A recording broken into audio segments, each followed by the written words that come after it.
الحمد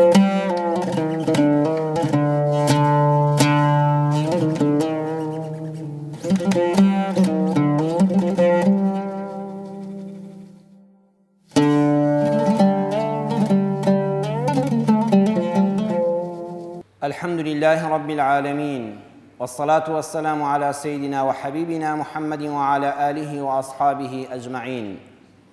إيمان داران وخواناساني بريس، لو تاري جمعي رابردودا باسی ئەو کارە ساتانەمان کرد کەوا بە سەرگەلی کوردی موسڵماندا هاتووە بە درێژایی مێژوو. مەینەتیەکان و زوڵمەکان کە لەسەر میلەتی ئێمە کراوە یەکجار زۆرن، بەڵام بە سوێترینیان، ئازار بەخشترینیان ئەوەی کە دەبێ هەرگیز لە یادمان نەچێتەوە و پێویستە ساڵانە یادی بکەینەوە کارەساتی بەناو ئەنفالە. ئەنفال تێدا چوونی 182,000 مرۆڤی سڤیل و بێتاوان لە پیرێژن و پیرەپیا و لە گەنجانێکی تازە تەمەنکردوو، لە منداڵانێکی شیرەخۆرە و منداڵانێکی تازە هەراشی بێگوناه کە بە هەموو قانونێکی ئەرزی و ئاسمانی گوناهە ئەوانە ژیانیان لێبستێندرێت کە بەرامبەر بە میلەتی ئێمە کرا. بۆیە پێویستە ئێمە هەموو ساڵانە یادیان بکەینەوە و باسێکیان لەسەر بخوێنینەوە، چونکە قورئانی پیرۆز ئاماژە بەوە دەکا کە تاوانی گۆڕە بە کۆمەڵەکان، تاوانی کوشتنی مرۆڤ بە کۆمەڵ نابێت لە یاد بکرێ. قورئانی پیرۆز سەبووری بە دڵی کەسوکاری ئەنفال دەدا. کاتێک کە قورئان دەخوێنیتەوە باسی ئەسحابی ئوخدودی تێدایە، باسی ئەوەمان بۆ دەکا هەر کەسوکارەکانی ئێوە نین کە لە گۆڕە بە کۆمەڵەکاندا بێسەر و شوێن کراون. ئەوە بە درێژایی مێژوو زاڵمان و خوانەناسان و دوژمنانی ئاینی خوان کە خەڵکانی بێتاوان تەنها لەسەر ئازادی، ئازادی بیرروڕا، ئازادی زمان، ئازادی نەتەوایەتی، ئازادی هەڵبژاردننی مافی چارەی خۆنووسین ئامادەن کەوا گەلەکانی تر بخەنە ژێر زەویەوە و هەر بە زیندویی بەبێ گوناهێک گیانیان لێبستێنن. دەچینە خزمەت قورئانی پیرۆز. لە سوورەتی ئەلبروجدا خوای پەروەردگار باسی دەسەڵاتێکی زاڵم و دیکتاتۆرمان بۆ دەجێڕێتەوە، کاتێک کەوا گەلەکەی خەڵکانێکی سڤیل و بێتاوان بەس تەنها ئامادە نەبوون واز لە وەحدانیەتی خوا بێنن. یعنی ئەو خەڵکە تەنها دەیانگوت ئەڵڵا خوامانە، پاشا دەسەڵاتداری وڵاتە نابێ خوا بێ. لەسەر ئەمە هات هەموویانی کوشت. قورئان چیرۆکەکە بەم شێوەیە دەجێڕێتەوە، دەفەرمێ قوتیلە ئەصحاب الأخدود. قوتیلە بە معنە لەعنەت دێ، واتە دوور بن لە ڕەحمەتی خوا، الطرد والإبعاد عن رحمة الله. ئەو کەسانەی دەستیان هەبوو لەو تاوانەدا خوا لە ڕەحمەتی خۆی بێبەشیان کە و دووریان خاتەوە، بێبەش بن لە ڕەحمەتی خوا، بە هیلاکە بچن. چێ؟ ئەصحاب. جا سەیری وشەکانی قورئان کەن بەڕێزان چەند وردە. ئەصحاب جەمعی صاحبە، واتە هەموو ئەوانەی دەستیان هەبوو لە تاوانەکەدا. ئێستا لە تاوانی ئەنفالدا لەو کەسەی جاسووسیەکەی دەکرد، لەو کەسەی کە جاشی ئەو ڕژێمە بوو، لەو کەسەی کە سەرباز بوو دەچوو خەڵکەکەی دەگرت، لەو کەسەی بە ئیڤا دەیگواستەوە، ئەوەی سایاقی شۆفڵەکە بوو چاڵەکەی هەڵدەقەن، ئەو سەربازەی گولەکەی پێوە دەنا، ئەوەی کە دەستخۆشی لێ دەکرد، ئەوەی زەردەخەنەیەک بە لێویدا دەهات، ئەوەی دەیگوت بەخوا باشیان کرد، لەعنەتی خوا لە هەر هەموویان بێ. سبحان الله، قورئان دەفەرمێ هەر هەموو وەکو یەک بە هیلاکە دەچن، لەعنەتی خوا لە هەموویان بێ. هەر کەسێک بە یەک وشە بەشداری بکات لە خوێن ڕشتنی کەسێکدا، کەسێکی بێتاوان، بەس بۆی دەستی خۆش بێ، بەس بەوەی زەردەخەنەیەکت بێتێ، بەس بەوەی دڵت پێشاد بێ، وەکو ئەو کەسێک قەتڵەکەی کردو پەنا بەخوا دوور لێیەوە تووشی لەعنەتی خوا دەبی. وە دەبێت بە هەموو شێوەیە خۆتی لێ بە دوور بگری. لەعنەتی خوا لە هەموو ئەسحابەکان بێ، بە جەمع دەڵێ ئەوانەی کە لەو گۆڕە بە کۆمەڵەدا تاوانیان هەبوو. الأخدود ئەویش دیسان جەمعە، واتە ئەوەندە خەڵکە بێتاوانەکە زۆر بوو کە کوژران لە یەک چاڵاجیان نەدەبەوە، چەندین چاڵ و حەفریان بۆ هەڵکەندبوون. النار ذات الوقود. ئەو چاڵانە هی ئەو زەردەمەعیدەوانەی 3-4 ساڵ لەوە پێش ئیسلامیش بوو بێ کە قورئان دەیگێڕێتەوە. ئەم کارە ساتانە نابێت لە یاد بکرێن. ها قورئان تۆماری دەکە، هەموو ڕۆژە موسڵمانان دەی قورئانە دەیخوێننەوە، چاڵەکانیان پڕ کردبوو لە سوتەمەنی. وەقودیش جەمع دیسان، یعنی ئەوەندە سوتەمەنیەکە بەهێز بوو، ئەو هەموو خەڵکەی تێدەکرا ئاگرەکە نەدەکوژایەوە، ئەوەندەیان دار و سوتەمەنی تێکردبوو. إذ هم عليها قعود. ئەو خەڵکانی کە سزای ئەو بێتاوانیانیان دەدا ئەوەندە دڵڕەق بوون ئاوا بە دیاریانەوەدا دەنیشتن کە خەڵکەکە دەسووتە وهم على ما يفعلون بالمؤمنين شهود لەسەر گۆڕەکان کە خەڵکەکەیان دەخستە ناویەوە و دەخستە ناو چاڵە ئاگرەکەەوە قاقا پێ دەکەنین و قسەی خۆشیان دەکرد وەکو هیچ ڕووی نەدابێ ئەو پەڕی دڵڕەقیە پەنا بەخوا کەسێک مناڵی ساوا ژن پیر بیێنی بیخەیتە ناو ئاگرەوە هاواری کەسی سوتا و ئەوێ بە شوێ بگا ئەچێتە عەرشی خوا ئەو جەستەیە یەک پارچە لێک زیادە بوانێ و هەموو بۆنی ئەو سوتاوێ دەهات ئەم دڵڕەقانە یەک زەڕە بەزەیان بەدڵانە دەهات لەزەتیان لێ وەردەگرت ئینسان پەنا بەخوا کە لە دینی خوا دوور بوو ڕەحم و بەزەیی لە دڵتان نەما لەزەت وەردەگرێت لە سووتانی مرۆڤ کاتی خۆی لە مێژوودا دەڵێن ڕۆمانیەکان کەسێکیان دێنا کە سزا دەدرا لە جیاتی ئیعدامیکەن و پەتێک لە گردنیکەن یان تیربارانیکەن لە ناو تەلبەندێکا دایان خستە شوێنێکەوە دووسێ پڵنگیان دێنا یان شێر یان ئەو دڕندانەی کە هێرش بەرن یەک هەفتە خۆراکیان نەدەدانێ هەر و شێتیان دەکردن لە برسانە دوای ئەم ئینسانیان دەخستە تەلبەندەکەوە ئەو پڵنگ و شێرە یەک پارچە هەلایان دەکرد ئەوانیش قاقا پێ دەکەنین و لەزەتیان لەو دیمەنە دەکرد کە چۆن ئەو ئینسانە هاوار دەکات لە بەردەستی ئەو پڵنگە برسیانەدا قورئان دەفەرمێ وما نقموا منهم إلا أن يؤمنوا بالله العزيز الحميد خوتاواني أو إنسانانه هیچ شتێک نەبوو إلا ئیمانیان بەخوا هێنابوو ئیمانیان بە ئەڵڵا هێنابوو دەیانگوت ئەڵڵا خوامانە ئێمە یەکتا پەرستین بت ناپەرستین پاشا ناپەرستین الذي له ملك السماوات والأرض أو پەروەردگارەی کەوا مڵکی ئاسمانەکەوان و زەوی تەنها هی خۆیەتی والله على كل شيء شهيد پەروەردگار ئاگادارە بەسەر هەموو شتێکدا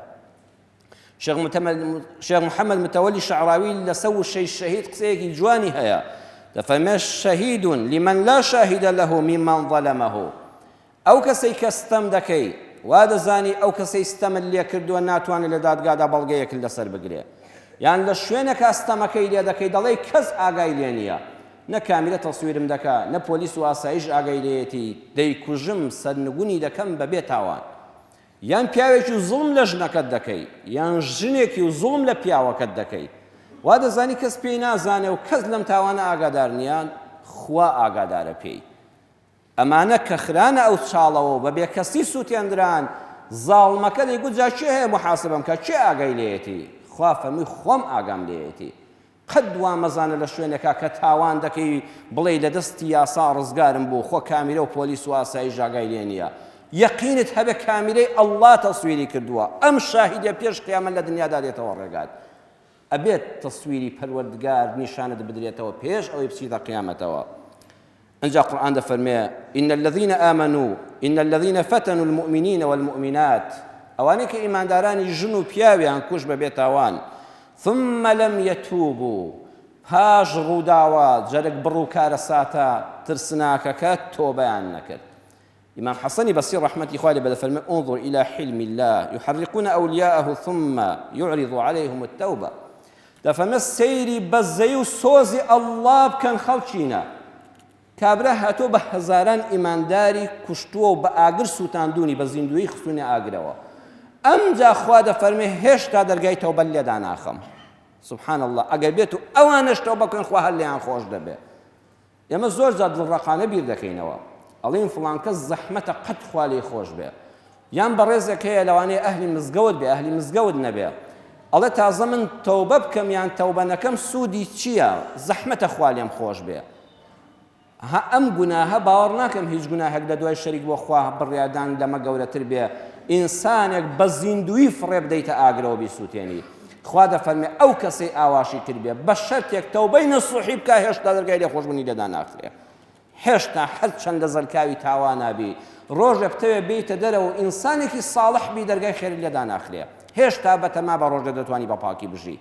ڕۆژێ ڕوحی خەڵکت ستاندووە ئەمڕۆ جام بکەوە بەبەری خەڵکە خزمەت بکەوە مرۆڤ لە مردن ڕزگارکە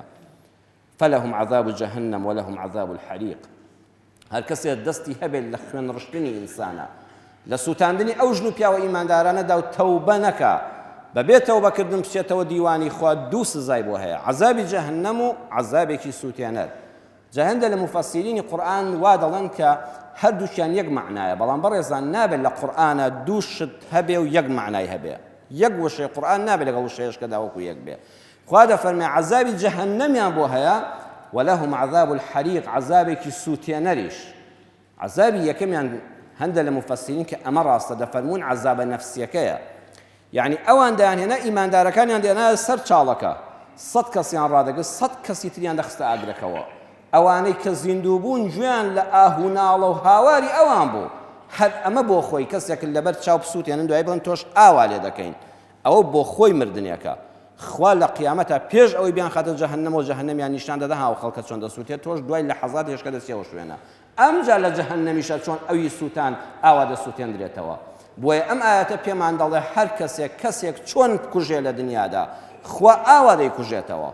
پتەوێ پێشتر عەزابی نەفسی بدەی، پێشتر سوکایەتی پێ بکەی، پێشتر بیترسێنی، ئەمجا ڕوحی دەرکەی، بە هەمان سزا خوا سزا دەداتەوە.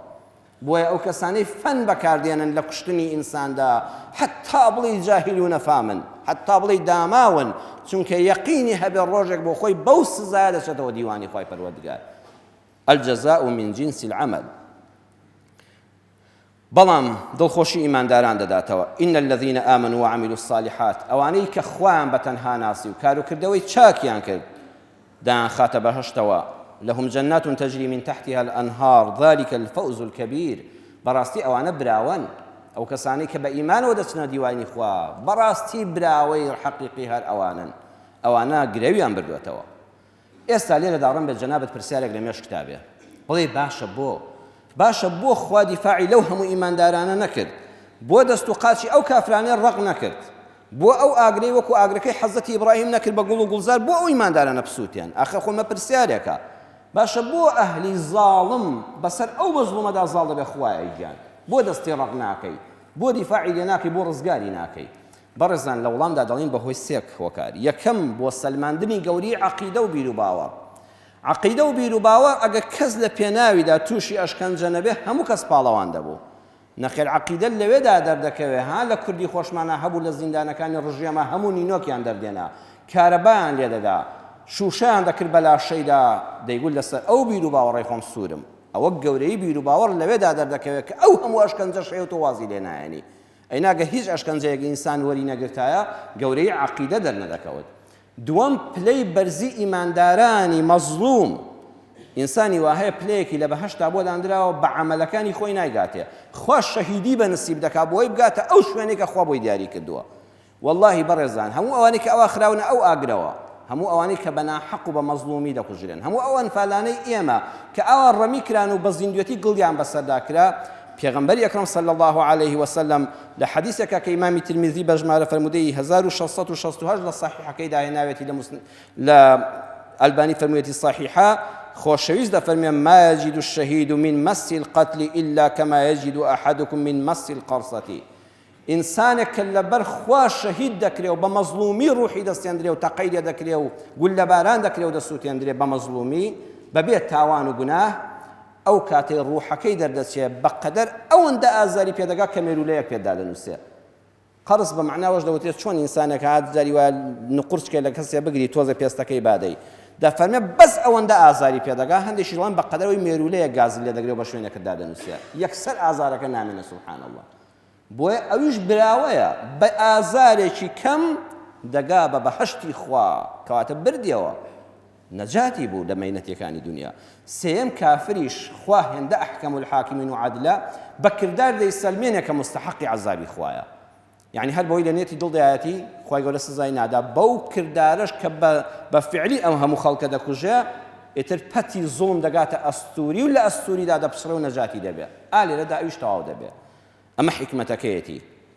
ئێمە لە ڕسوانگەی ئەم قورئانەوە کە باسی ئەمەی کردها، قورئان دەفەرمێ نابێ ئەمە لە یاد بکرێ، ئەمە هەموو ڕۆژی ئیمانداران لە قورئانە دەیخوێننەوە. وەڵڵاهی میلەتی ئێمەش لە ئەنفالە هەمان سوورەتی بروجی لێ بەسەر هاتووە. جمعەی ڕابردوو لەگەڵ جەنابتاندا باسی ئەوەمان کرد 7 کەس لە ئەنفال ڕزگاری بووە، لە 182,000 مرۆڤ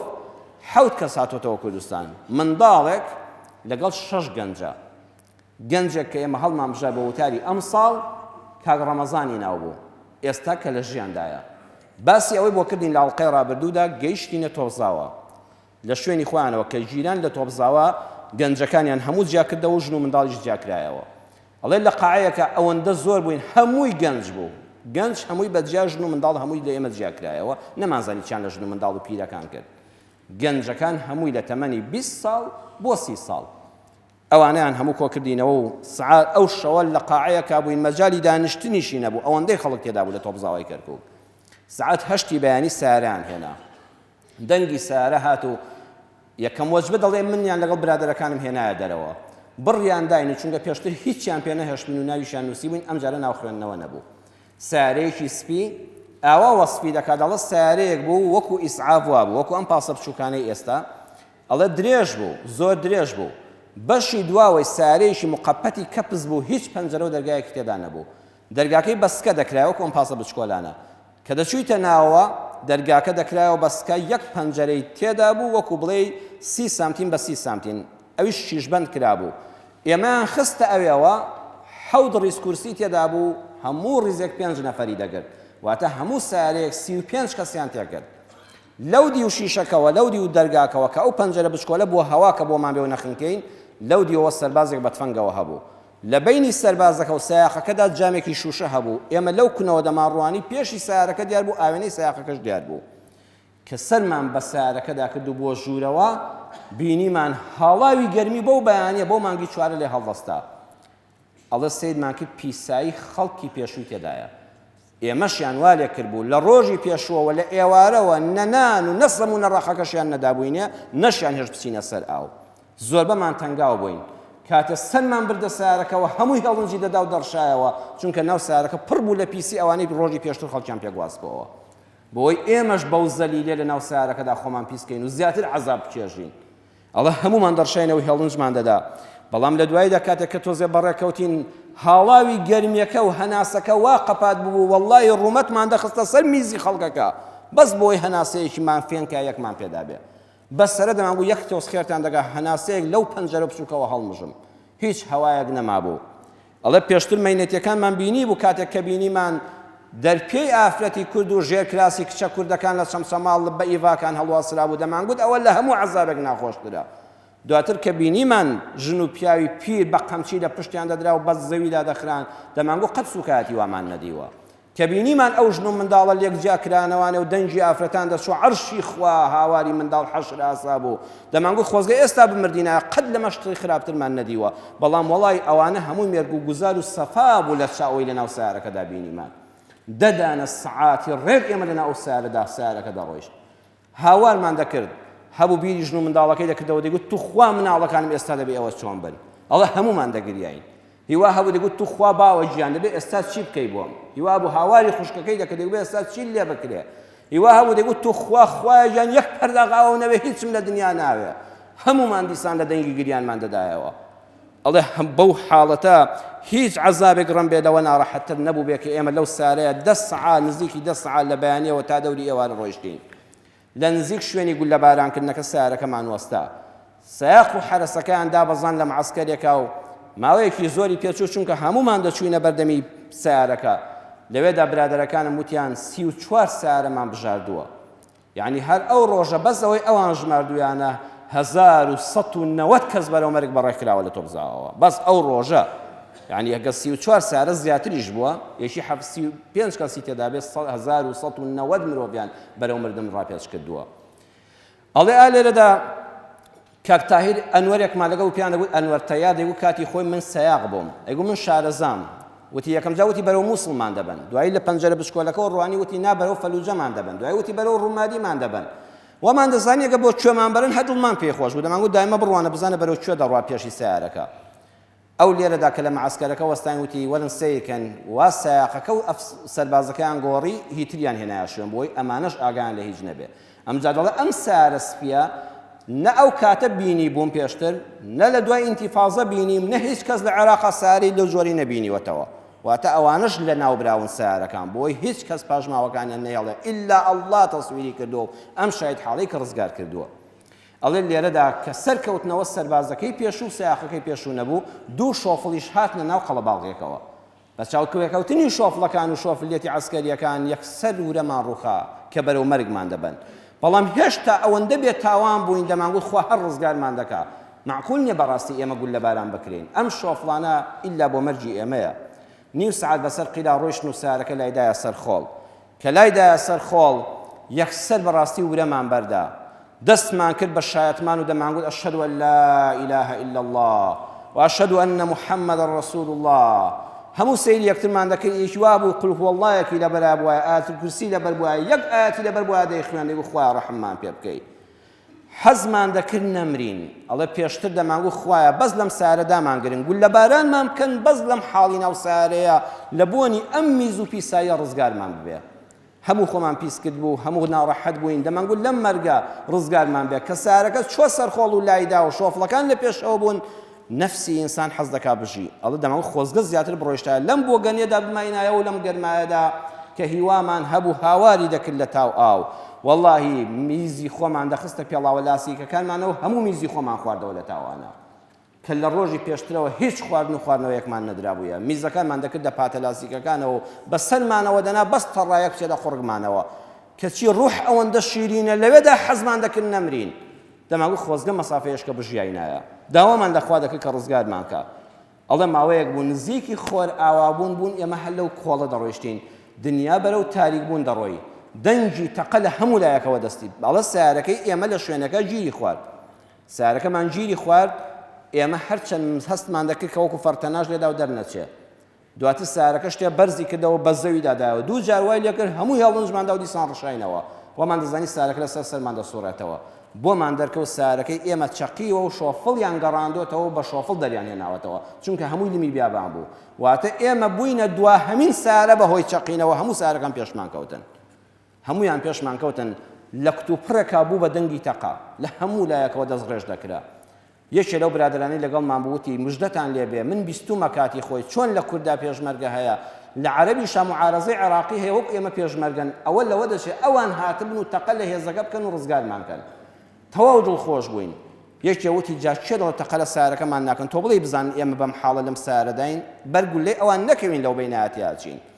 چەندین خەتەرە و خەیاڵ دەکران ناوتمان دەزانین ئێمە دیرین هەر تەقە لە عەسکەرەکان دەکەن و لە شۆفلێتی سەربازە مەغاویرەکان دەکەن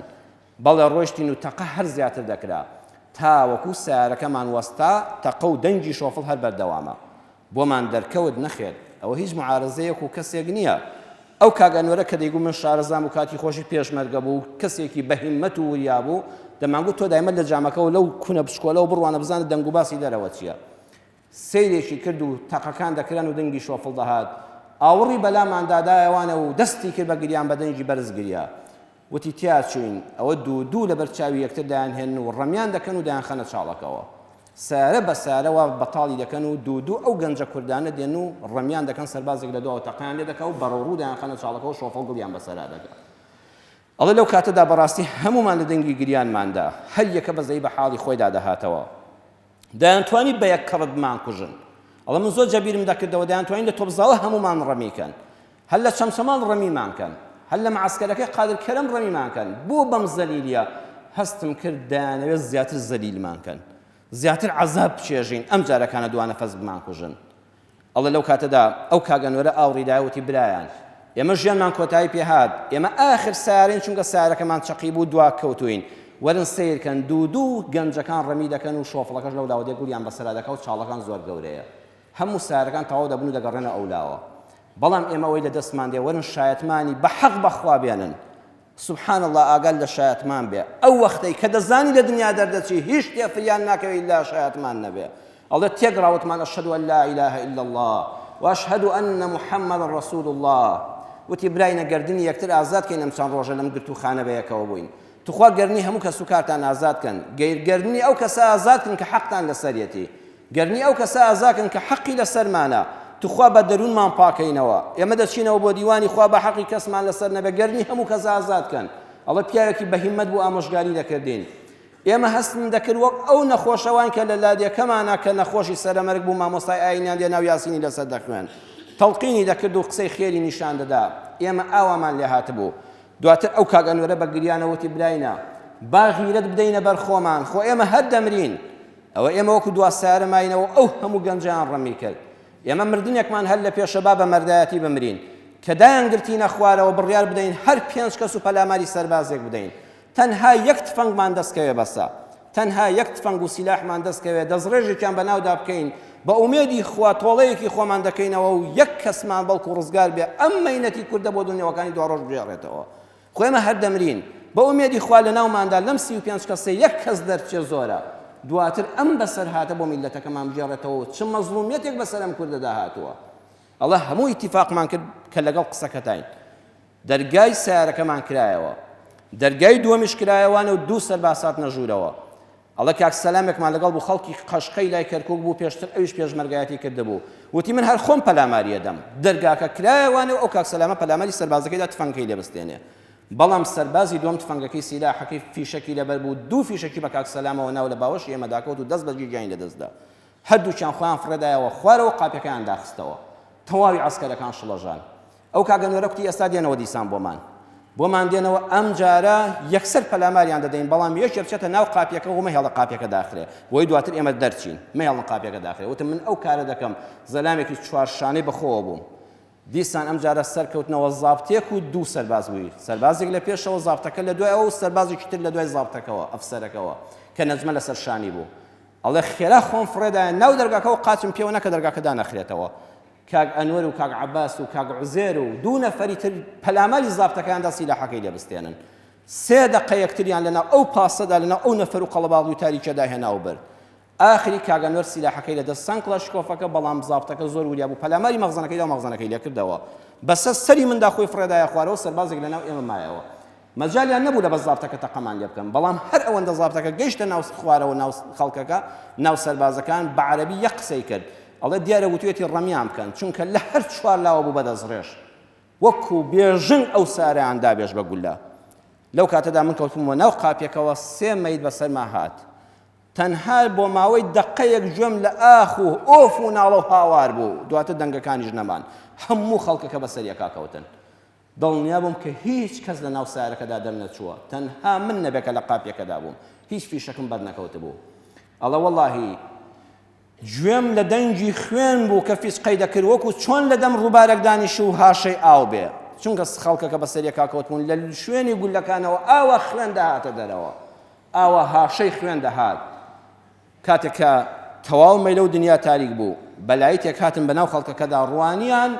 وتیان کەس دەرنەچووە، هەمووی تەواو بووە. منیش یەقینم هەبوو کە هەمووی تەواو بووە، بەڵام دوای 4 ساڵ لە دوای ئینتیفاضە زانیم 3 کەسی تریش وەکو من بە سەلامەتی لە ناو سارەدا دەرچوون، هیچ گولەیان بەرنەکەوتووە، نەچوونە ناو سارەکە. ئەم جا غیرەتیان نەکرد، مەیتەکان هەر خوێنیان لەبەردەچۆڕە، هەمووی خامۆش بوو. لەو دیوەوە شۆفڵەکە خەریکی دڵبەسەرداکردن بوو. زانیم کە من بریندار نیم، بەڵام قورسایی مەیتەکان جار بۆ جار زیادی دەکرد، چونکە وردەوە دەگیانیان لەدەست دەدا و ئینسانیش قورستر دەبێت. هاشەی خوێنیش دەنگی فیسقەی خوێن دەهات. لەو کاتەدا هاوارم بۆ خوا دەکرد، خوای گیان دەمێ من ڕزگار بم، خوا دەرگای خێرم لێ بکەیتەوە. ئەڵێ لەو کاتەدا لەو دی و سارەکەەوە شۆفڵەکان و عەسکەرەکانم دەبینین، ئەوەی تری هێزەکە هەمووی دەگەڕایەوە، شۆفڵەکە و چەند سەربازێک مابوون بۆی زیاتر گوڵ بەسەر خەڵکەکەداکەن و دایان پۆشنەوە، هەمویان ڕەمی کردبوو. دوور کەوتمەوە تۆزێک، چەند هەنگاوێک بەبێ چرپە دەڕۆیشتم دەموو گوێیان لە خشپەی پێڵاوەکانم نەبێ. دەستم لە تەڕایەکدا زۆر دڵم خۆش بوو، چونکە 24 سعات بوو ئاوم جگە لە میز نەخواردبەوە. دەمم پێوە ناسەی دەکەم ئەوە ئاو نییە، ئەوە خوێنی هاوڵەکانی خۆمە، وەکو جۆگە لە دەڕوە. ئەڵێ ناخم سووتە، خوایە من چاوەڕێی ئاو بووم، ئەوە خوێنی ئەو کەسانەیە کە چەند سعاتێک لەمەوە پێش پیلانی ڕزگار بوونمان دادەنا. لەبەرەوە هەر بەڕاستی ئەژنۆم شکا، بەڵام ڕوح هێندە شیرین بوو. جارش کە هەنگاوەکانم هەڵێنایەوە و کەڕوانیم ئەو دیوەی من کەسی لێنێ هەمویان لەو دیوە مەشغوڵن. ڕام کرد، نازانم چەندێک ڕام کردووە، حتا هەستم کرد دەنگی هەناسەم دێ، دەستم لەسەر دەمی خۆم دانەوتم ئێستا گوێیان لە دەنگی هەناسەم دەبێ. خێرا دانیشتم لە شوێنی خۆم، دیسانە ترسی مەرگ ڕام کرد. ئەم جارە دادەنیشتمەوە کە ئاوڕمدایەوە زۆر دوور کەوتمەوە لە هێز و گۆڕە بە کۆمەڵەکان، دوور کەوتمەوانێ و ئەم جارە هەستم کرد کە تۆزە ڕزگارم بووە. لە ترسانە نەفس پێیوتم بەیانی دەچنە سەر سیارەکە و ژمارەکەی دەبژێرن، لە جیاتی 35 کەس 34 کەس و دەزانن تۆ ڕزگارت بووە. هەموو کۆپتەر هەڵدەستێن و جێش و جاش دنیا دەگرێ. بۆیە دیسان ڕاکە بڕیارمدا تا فەجری بەیانی بەبێ ئەوەی بزانم ڕوو لەکوێ دەکەم بەس ڕاکەم. ڕام دەکرد و دادەنیشتم. دیسان لە تاوی مەرگ چونکە هەوایەکشم بۆ دەهات و دنیا بەرەو فێنکی بوو، من لەناو ئەو گەرمیا ڕزگارم بوو، ئومێدێکی ژیانم پێبەخشرا بوو. بەس تەنها دیقەتم دەدا لە هەر شوێنێک ڕووناکی و ئاگر هەبوو یا ڕوون تێ نەدەکرد نەبوو معسکەرە بەس بەرەو تاریکی دەڕۆم ئیتر هەر ئیتیجاهێک بە بەڵکو خوا دەرگایەکم لێ بکاتەوە نزیکی بەری بەیان بوو دنیا خەریب و تاریمایی دەڕەویەوە بەسەر ئاوێکی زۆر ئاکەوتم گەیشتمە سەر ئاوێکی زۆر و دەمم پێوە نا تەواوەتی نوێتیم شکا کوڕی لادێو بووم زۆرم مەینەتی چێشت بوو ماندوێتیم نەدەناسی نەمدەزانی بەرەو کوێ ڕۆیشتوم یەکسەر هەموو لەشم خوێن بوو بەڵام لەو وەختەیە ئاگری دەروون بۆ کوردستان لە هەموو کاتێ زیاتر تەنگی پێ هەڵچنی بووم دەموو خۆزگە بگەیشتمەوە نیشتیمانی خۆم ئەموو خۆی پەروەردگار دەیەوێ من ڕزگار بم بەڵام خۆشت بە هیممەت بە ئامۆژگاری خۆم دەکرد مەبەزە هەستە بڕۆ ڕۆیشتم حتا تەواو دنیا ڕووناک بووەوە کە چاوم کردەوە دنیا ڕووناک بووەوە بەسەر مجەمەعێکا کەوتم مجەمەعێکە و کۆمەڵە ماڵی زۆری لێ وەکو ئەردوگایەک بیرم دەکردەوە خوایە تۆ بڵێ ئەمانە ماڵە عەسکەر بن ئەمە سەربازگە بێ با جارێ دیقەت بدەم بزانم چێ دێتە دەرەوە ئەمانە سەربازن ئەمانە خەڵکن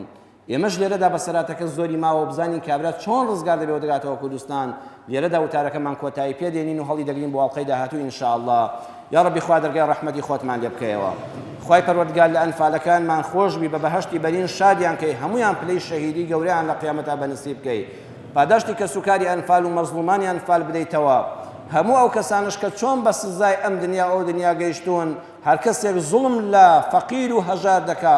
خوێنی خەڵک بە تاوان دەڕێژێ خوای ئەوە بە سزای خۆی بگەێنی خوای پەروەردگار دەرگای ڕەحمەت لە میلەتی کوردە کردوتەوە جارش کە ژێردەستی زاڵمان و خوانە ناسانمان نەکەیتەوە ئازادمان کەی لە وڵاتی خۆماندا ئەم ئاشتی و هێمنیەمان زیاتر بۆ بەقەرارکەی لەناو خۆماندا تەبامان کەی ڕەحم و بەزەیەک بخێ ناو دڵی ئەم بەرپرسە گەندەڵانەی ئەم وڵاتەشەوە تۆزێ ڕازگۆ بن لەگەڵ ئەم خەڵکەدا کە پاژماوەی ئەنفالە و پاژماوەی مەزلومیەتە هەمان سزامان بەسەران نەچەسپێنن کە ئینسان لە دەست زاڵمێک ڕزگاری بوو بەدەست زاڵمێشکەوە نەتلێتەوە خوایان کار بەدەستانی خۆمان هیدایەت دەی کە ڕێک و پێک بن لەگەڵ میلەتی خۆیاندا تەبابن لە ناو خۆیاندا بە هەمویان خزمەتێکی ئەم گەل و نیشتیمان و کوردە بکەن ئاڵای کوردستان شەکاوەکەی لە هەموو شوێنێکی جیهاندا بەما فەڕاوەکانی خۆمانمان بگەێنی یا ڕەبی خوای ڕۆژی دوعا قبوڵ بوون ئەوەی نەخۆشە شیفای بدەی یا ڕەبی خوای هەر کەسێک نەخۆشە خوای بەردەگا شیفای بدەی یا شافی شیفای دەرونی ئەو کەسانە بدەی کەوا نەخۆشی دەرونیان هەیە خوای ڕەحم بەو کەسانە بکەی کە نەخۆشی نەفسیان هەیە و دەرونیان نائارامە زەردەخەنە بخەیە سەر لێویان دڵخۆشیان کەی ئەوانەی دەستکردن دەرگای ڕزق و ڕۆزیان لێ بکەیەوە هەر کەسێک گرفتارە و مەینەتبارە لە هەر شوێنێکی ئەم جیهانەدایە خوا دەرگای لێ بکەیتەوە منداڵ و خێزانمان ساڵح کەی ئەوەی منداڵینە ئەولادی ساڵحی پێ ببەخشی عاقبەتی هەموو لایەکمان خێر کەی هەر کەسێک دیفاع لە ئەمن و ئەمانی کوردستان دەکات خوایە تۆش بیپارێزی ئامین ئامین والحەمد لله رب العالمین